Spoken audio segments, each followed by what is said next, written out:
ప్రపంచంలోని హాటెస్ట్ సిటీల జాబితా చూస్తే అందులో మన తెలుగు రాష్ట్రాల నగరాలు కూడా ఉండడం ఇప్పుడు తీవ్ర ఆందోళన కలిగిస్తోంది. అసలు దేశవ్యాప్తంగా ముఖ్యంగా మన తెలుగు రాష్ట్రాల్లో ఈ రేంజ్ మంటలకు కారణం ఏంటి? లూ గాలుల ఎఫెక్ట్తో ఏపీ తెలంగాణలో అగ్నిగుండాల్లా ఉడికిపోతున్నాయా? అసలు ఏంటా లూ గాలులు? ఈ హీట్ నుంచి ఎప్పుడు ఉపశమనం లభిస్తుంది? వాతావరణ శాఖ హెచ్చరికలు ఏంటి? హీట్ వేవ్ లో ఇండియా గ్లోబల్ హాట్ స్పాట్ గా మారింది. భానుడి దెబ్బకు దేశవ్యాప్తంగా బారోమీటర్లు పగిలిపోయే రేంజ్ లో ఉష్ణోగ్రతలు బ్లాస్ట్ అవుతున్నాయి. World hottest cities top 100 list release అయితే అందులో ఏకంగా 97 నగరాలు మన దేశంలోనే ఉన్నాయి. ఈ ఫైర్ జోన్ లో మన తెలుగు రాష్ట్రాలు కూడా ఉన్నాయి. తెలంగాణలోని ఖమ్మం, సూర్యాపేట జిల్లాలు ఉంటే ఏపీలోని రాజమహేంద్రవరం ఈ వరల్డ్ హాటెస్ట్ సిటీల జాబితాలో ఉన్నాయి. 46 డిగ్రీల టెంపరేచర్ తో ఈ ప్రాంతాలు అగ్నిగుండాల్లా మారాయని లెక్కలు చెబుతున్నాయి.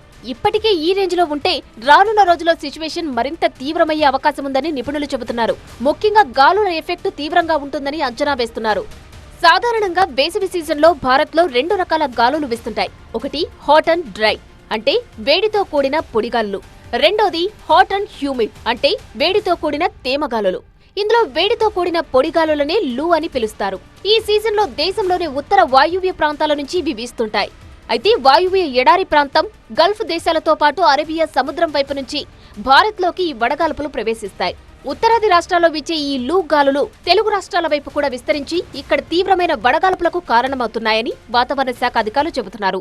భారతదేశంలో ఉన్న వాయువ్య ప్రదేశాల నుంచి అంటే ఎడారి ప్రాంతం నుంచి లేదా గల్ఫ్ నుంచి లేదా అరేబియా ప్రాంతం నుంచి హాట్ డ్రై విండ్స్ ఇండియాలోకి వచ్చి పెద్ద స్థాయిలో వడగాలులను కల్పించినట్లయితే వాటిని heat waves due to advection of dry hot winds అంటాం.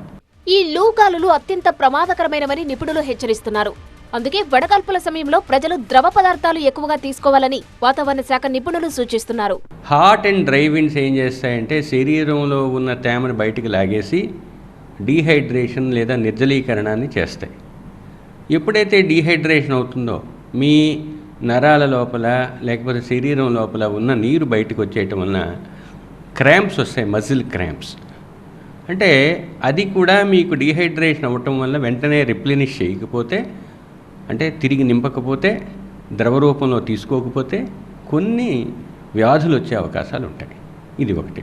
రెండవది హాట్ అండ్ హ్యూమిడ్ అంటే వేడితో పాటు తేమ కూడా ఉందనుకోండి.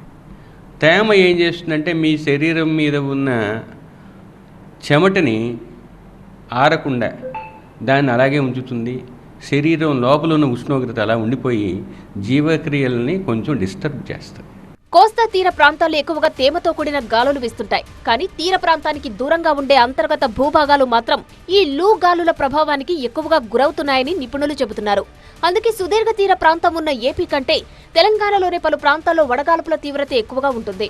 ఏప్రిల్, మే నెలల్లోనే కాదు, రానున్న జూన్ నెలలో కూడా ఈ గాలుల తీవ్రత ఎక్కువగా ఉంటుందంటున్నారు.